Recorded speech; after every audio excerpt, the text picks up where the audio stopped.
on the Bossman Show here with legendary Greg Palast, the BBC, the Guardian, Rolling Stone, fighting for voters' rights for years. Greg, it's an honor to talk to you, man. How are you doing today, man? Well, it's nice. I snuck out of Atlanta for a few days, got back home to Hollywood, but I'll be back in the Civil War by next week. So, Now, Greg, let me ask you about this because you've covered this for years. Talk about the vote suppression here in Georgia, how it's systematic and kind of very surgical, how they go about doing it. And you uncovered 198,000 voters were put off the rolls here in Georgia for no reason at all without any notification? that is correct. So you have 198,000 voters who were illegally removed from the voter rolls of Georgia. It started with Brian Kemp when he was Secretary of State. That's the guy who's in charge of who gets to vote, how you get to vote. And now governor. That's how he became governor. He removed voters he didn't like from the voter rolls. That's how he beat Stacey Abrams. Not by convincing voters to vote for him, but by basically taking away Stacey Abrams' voters. And by that, so it's not just any 198,000 voters, overwhelmingly voters of color, young people. For example, the ACLU of Georgia issued my report. We literally identified every single person by name and address illegally removed. Wow. On the cover is Christine Jordan, 92 years old. I was there at the polling station when she was thrown out. 92. They said she had moved out of Georgia, moved out of Atlanta. I went to the house they said she moved out of. I look on the wall. There's Dr. King's photo having dinner with her in that house. Wow. She's Dr. King's cousin. Okay, 92. They threw her off. There was a Mr. Diaz, Mr. Watson. In other words, and you can tell when you look at the names, black, brown, Asian American, young. So that's what's happening and how they do it. So that's just one of their tricks, but it's probably the biggest, nastiest one. How do they do it? They said, you'll dig this. Listen how they did this. They said that these voters had left Georgia or left their counties, like moved out of Atlanta. Wow. Now, you can't vote in Georgia. You can't vote in Atlanta unless you live there. And in fact, if you do, it's a crime. So there are 200,000 criminals. It was Mrs. King. It was King's cousin, a felon criminal trying to vote twice or, vote. Exactly. No. So, and one of the things, so then I took the material. It was picked up after the ACLU of Georgia issued our report. Black Voters Matter, headed by Latasha Brown and Cliff Albright, real frontline warriors, and joined by the Reverend Jesse Jackson's organization, Rainbow Push, and the Hispanic voter rights organization, Southwest Voter Registration Education Project. It's a big name, but it's SV Rep. And they came in and they sued. They took my material and they sued in federal court, demanding that the state return these voters to the voter rolls. Most definitely. Now, hey, you got it wrong. Now, it took us a while to figure out how they got it wrong. What's their trick? Well, if you've moved, people fill out those little change of address forms. Mm-hmm. Now, so how do they decide people move? Now, under federal law, you can't remove someone from the voter rolls because they've left unless you first check with the post office, because the post office knows if you've moved. And they've got your little card that I've moved, Now, federal law requires they check with the post office. They didn't check with the post office. Of course not. They got some list. I don't know whether they got it from the Klan or the Nazi Party or some white supremacist. I don't know where they got this list, but I can tell you that they didn't get it from the post office because we hired the post office, the Palast Investigative Fund. I have a foundation. We hired the post office. Black Voters Matter hired the post office with us. And they said Georgia never checked with them.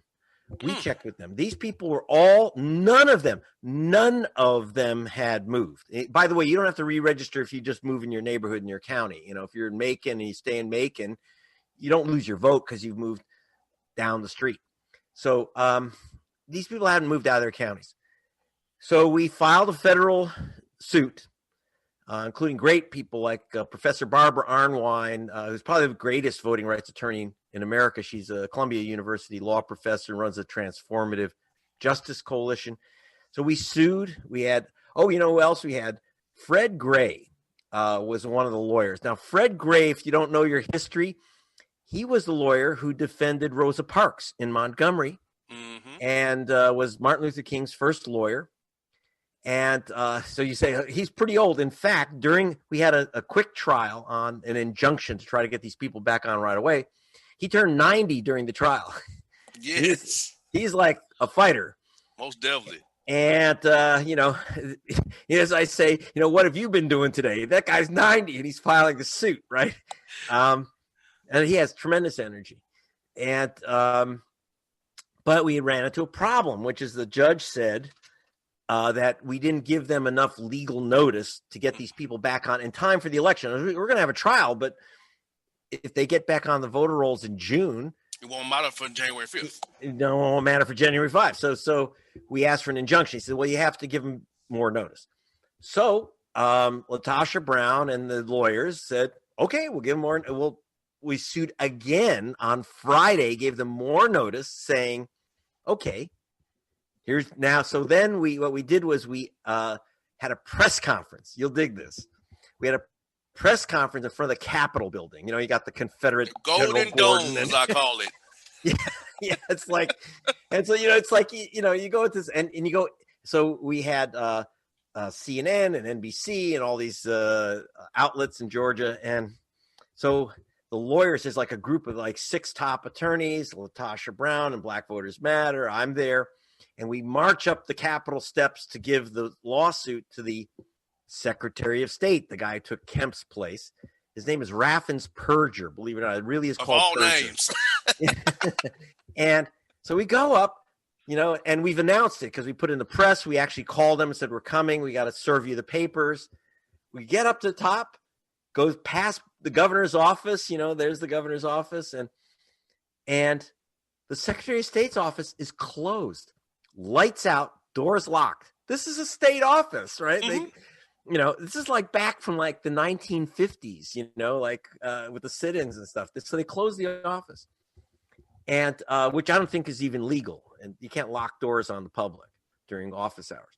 So they lock up the doors. They're like missing. They have a little cell phone number on the door. Latasha calls that. It just says, leave a message. So then Latasha Brown says, they have another office. Maybe they're hiding there. So sure enough, so we back down marching, go to what they call the Twin Towers, the little towers next to the Capitol, go up to Secretary of State's office, and we walk in, so you need to speak to official, and there we spot the Director of Elections. And say, come on here, and slam him with the papers. And we said, Gerald Griggs, who is a great Atlanta voting rights, civil rights attorney. I mean, this guy represents the NAACP. He went to Oxford, by the way. He's no slouch. And Griggs said, okay, I see a timestamp machine there. I want you to stamp that. Latasha Brown says, the judge told you to talk to us. So you want to talk to us? Well, we'll set a meeting. He said, no. There's an election right now. Are you going to talk to us? And when is that going to happen? So he's squirreling around. Then I jump in and say, I got to ask you a question. We have people like Mrs. Jordan. We have a guy named Mr. Diaz, Mike Diaz. We have several people here besides 100. We've actually talked to these people. They haven't moved. I've met them. I've talked to them. I put them on camera. You're going to put them back on the voter rolls? He says, well, look at the evidence. I said, I didn't say that. If we can prove to you, and I can prove to you with a video camera that these people have not moved, are you going to put them back on the rolls so they can vote January 5? He's squirreling around. Then I'd say, you remember I said that they had to check with the post office.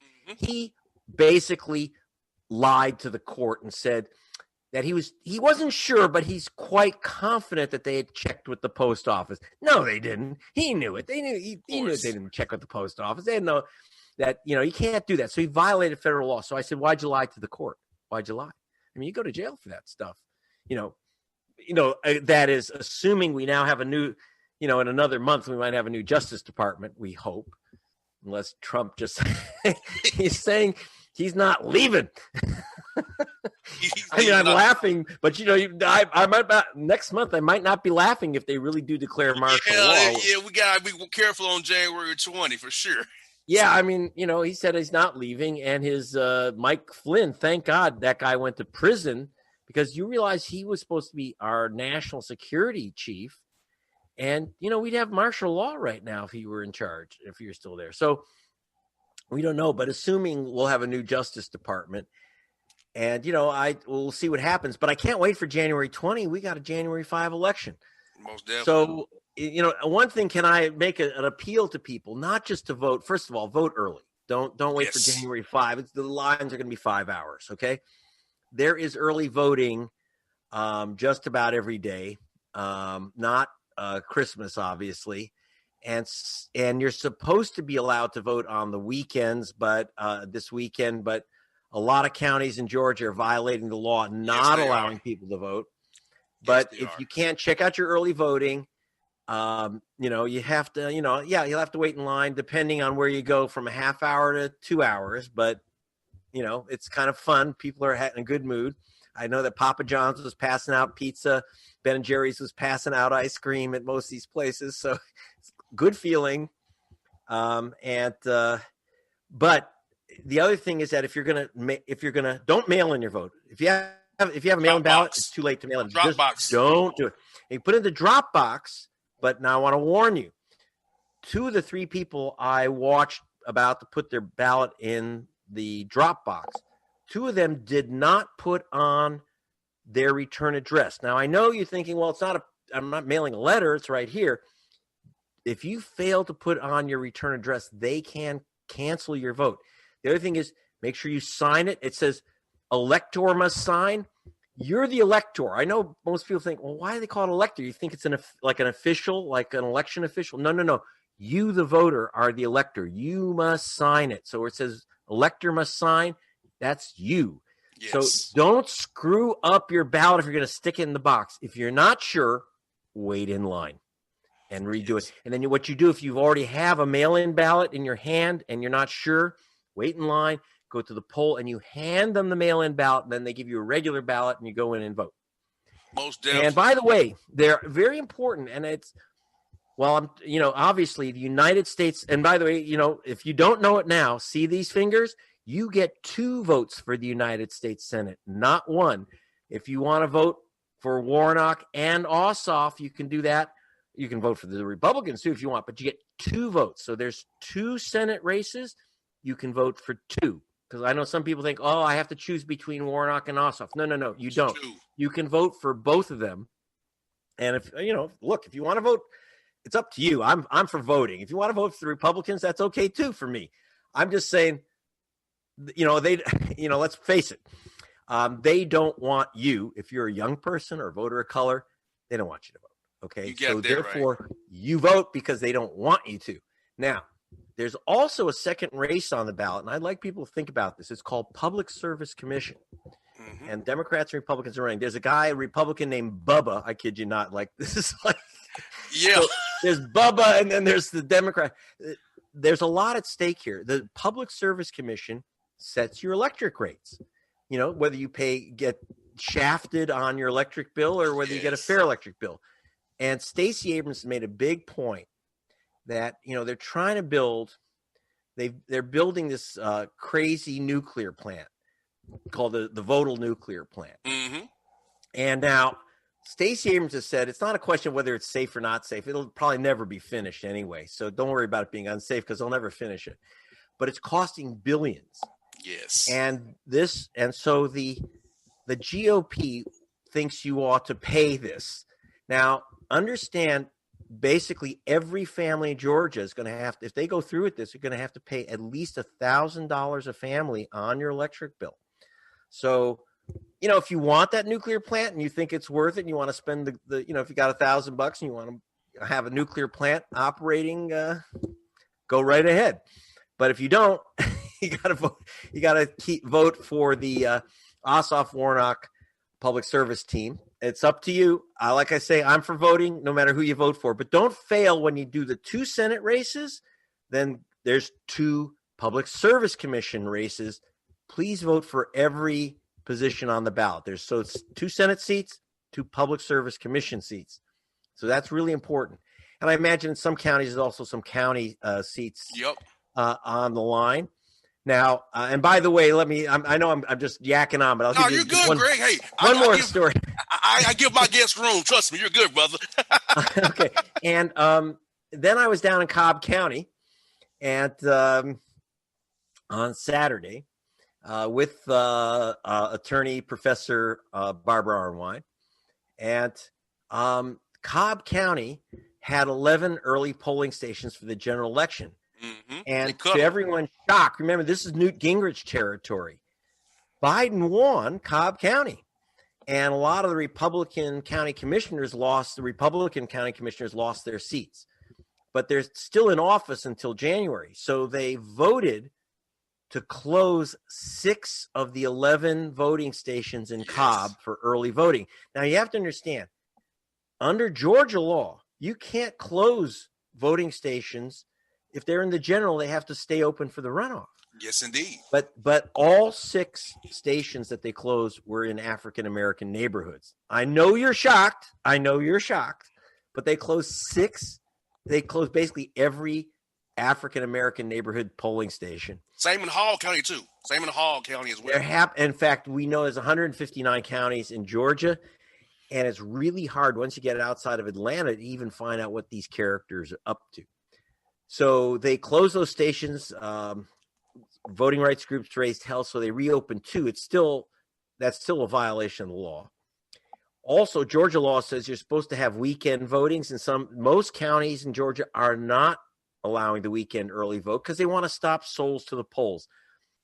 In much of America, you have African Americans and Hispanics vote on the Sundays before election on the grounds that you can't get off work, and a lot of people don't have transport, so it's after church. Well, they've made that difficult. So you got to find out. Again, they violate the law, but they figure, look, sue us, and then we'll have it'll be too late. Exactly. So, one of my things is that we're trying to expose all these things. We're trying to tell the story, and that's why I'm really thrilled that you've got me on. And in fact, we'll take this tape and we'll send it out if you have a. Post it. We're going to get it out there. It'll be posted. Trust me, Greg. Because Greg, that's why I have you on because I had on Daniel Blackman, the Public Service Commissioner, last week, and so Bubba declined my request, of course. So Bubba didn't decline your request. Yes. So well, wait. If you want to be a Public Service Commissioner, aren't you part of the public? Yes, I'm a radio show. I'm in the Atlanta area. Big stuff on social media following. So you might want to talk to me, but obviously he assumed that, hey, it wouldn't be fair. I'm a fair guy. Now, I'll keep it down the middle. If you're wrong, you're wrong. You're right, you're right. I'm down the middle, Greg. But I'm not partisan. Listen, let them make their case. My problem is, I think the big problem and it's the GOP. It's not like I'm picking on one party or another, but the truth is it's the Republican Party, which is basically, instead of trying to convince voters to vote for their candidates, they're just trying to block voters from voting at all. That's just not American. You can't, they're attacking American citizenship. Now, I got to tell you, when we went into federal court, and I was there with Latasha Brown and all these big shot lawyers saying, put these wrongly removed voters back on the voter rolls. It was extraordinary. The Republican National Committee out of Washington sent their top lawyers to tell the court, don't put these people back on the voter rolls. Now, wait a minute. If you're a political party, why don't you convince these people to vote for you? Why are you trying to keep them from voting? But that's their game. They even sent in Trump's private lawyers, the guys that are hoping to defend him from the upcoming criminal charges in New York. And so Trump's got his guys trying to keep him out of prison, obviously, and the Republican National Committee all working overtime to stop people from voting. Mm-hmm. And like I say, I'm not telling you to vote for, but I am telling you that these people are trying to stop you from voting, which I hope that's a good enough reason to vote. Yeah. Because I'm going to tell you something. they're only stealing your vote because it's valuable. Yes. And if someone's stealing your car, I got to tell you, the Democratic Party, not in Georgia, because we have in Georgia it's very different. You have Stacey Abrams and kind of leading the party, but in most of America, the Democratic Party doesn't like us talking about vote suppression, and because they say, oh, if you tell people that someone's stealing your vote, then you won't vote. No. What Stacey Abrams has proved is that when you tell people your vote, they're trying to shaft you out of your vote. Your vote's valuable. You go and protect it. I mean, someone tries to steal your car, you don't throw them the keys. Sure don't. You say stop. So I'll be back in a few days. New Year's, I'll be back with you in Georgia. Maybe we can get together from a nice, safe social distance. Yes. I'm looking forward to you come back. I'll tell you that off there. Like, yeah, when you come back to town, let me know. I'm going to text you so we can link up. Because this is so important, Greg, because I want to ask you this, Greg. I read in some places trying to purge people who voted in November. Is that true? Yes. So the new thing is that it's an organization called True the Vote, which is a right-wing organization. In fact, I don't say this, I don't just, throw this word around, but they really are a racist organization. They are challenging the votes of 300,000 Georgians right now. People who voted in the general election, they want to stop you from voting in the runoff. One of the problems is, while even the state of Georgia, which is not exactly on your side, says, these people are like nuts, but that doesn't help because they're suing, they're challenging voters in each of the 159 counties. So you got a lot of rural counties. First of all, you got a lot of Republican, white controlled counties where they're more than happy to knock off black voters and Hispanic voters. Mm-hmm. And then you've got other counties which are rural, poor, and black counties where they don't have the money to fight these people. They don't have the ability. So we're trying in every way. The number one thing is they can't steal all the votes all the time. I mean, look, Biden won Georgia. If you look at the exit polls and you look at the polling, he didn't win by 12,000 votes. That's the official count. He won by 112,000 votes. Easily. But they stopped. They discounted ballots. They threw them out. They challenged the mail-in ballots, challenged drop box ballots. They challenged registrations. And, provisional ballots are bad news in Georgia. Now, by the way, if you go in and they say, you're not on the voter rolls, or we don't like your ID. You got to bring photo ID in Georgia. We don't like your ID. Here's a provisional ballot. Well, remember, they don't count most provisional ballots. In fact, if you get one, make sure you get the number that goes with it to see if they've counted it. And if they haven't, you're allowed to go in and they call it curing. You can fix your vote. So be very careful if you get that weird provisional ballot. That doesn't mean that's going to count. You're going to have to follow up. There's a number on your ballot, and you can call and look it up and see if you have to go in.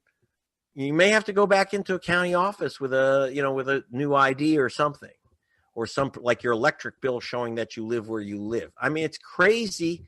It's just a new variation on Jim Crow stuff. You know it, and I know it. They know it. But look, you're going to have to fight for your vote. You're going to have to fight for your vote. You're going to minimum wait in line, fill out that ballot properly. If you get a hit with a provisional ballot, fix it up, cure it. You're going to have to go back and cure it, as they call it, which is, if you left out, maybe you sent in your ballot and you forgot to put that, sign it where it says elector sign. Again, that's you. You have to go in and sign it. So nothing's easy about voting right now. Most definitely. But everything is on the line. Everything. Because if whoever wins those 2 Senate seats controls the United States Senate, and whoever wins the public service seat is going to determine whether you pay for that nuclear plant or not. So, that's not a minor pocketbook issue.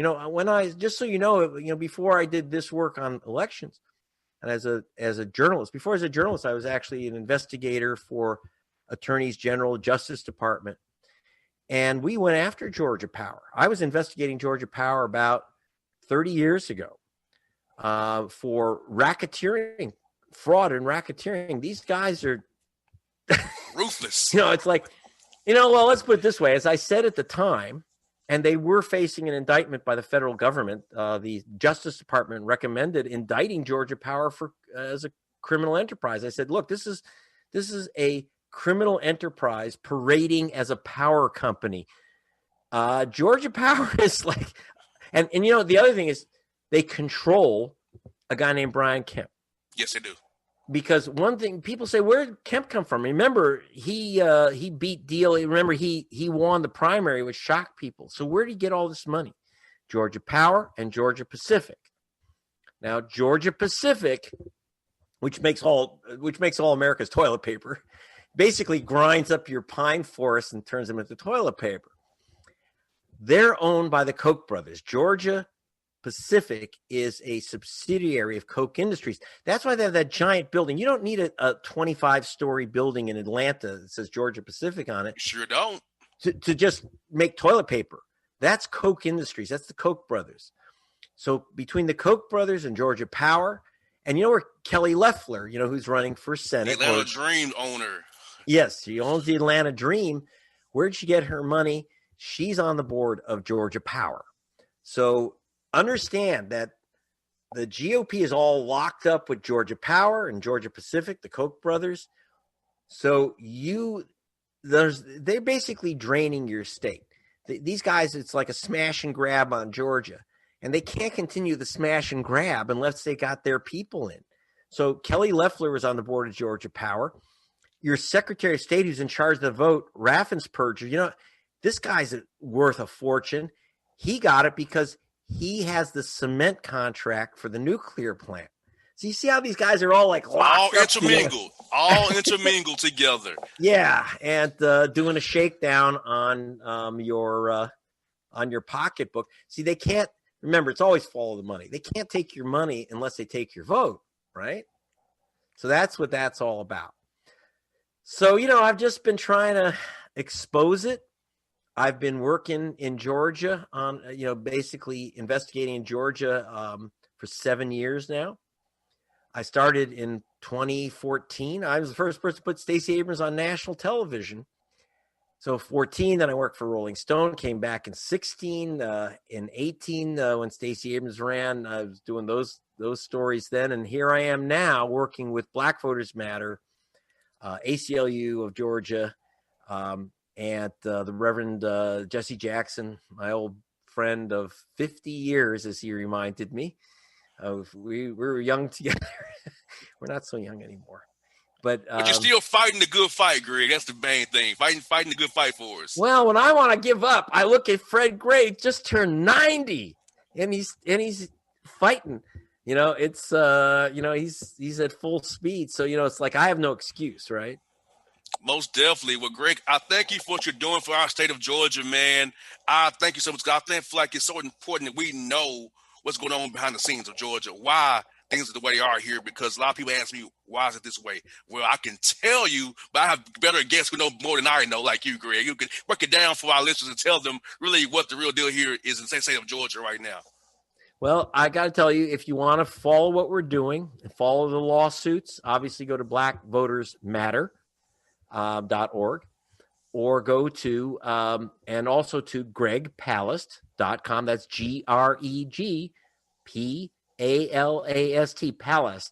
So gregpalast.com, and you can follow our continuing reports from Georgia. And I'm going to tell you something. I'm not going to be done on January 5th.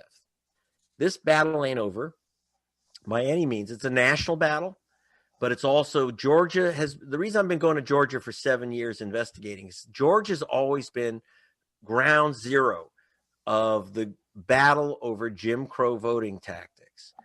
And so I'm not going to drop it because, they had Stacey Abrams' race in 2018, which was stolen from her. It's not whether I was for or against, Stacey becoming governor or not. It's whether it's my view that the voters should decide. But go to gregpalast.com, go to blackvoters.com, blackvotersmatter.org, and stay up on what's going on and vote carefully and get that provisional ballot, get that number. If you're going to put it in the drop box, don't mail it, but do put it in the drop box. If you want to use that mail-in ballot, make sure every line is filled out. or they're going to get you. So, Jim Crow is alive and well in Georgia, but so is kind of the crow hunters. Yes. Yes, indeed. Well, Greg, thank you for your time today. This has been a pleasure. Do this again, Rich. When we come to town, man, let's meet up for real, man. Let's meet up when you come to town, Greg. Okay. See you on New Year's then. Thank you so much. Have a happy holidays. Merry Christmas to you as well, Greg. Yeah, okay. Merry Christmas. Best to your family. Stay safe. Bye. Bye now.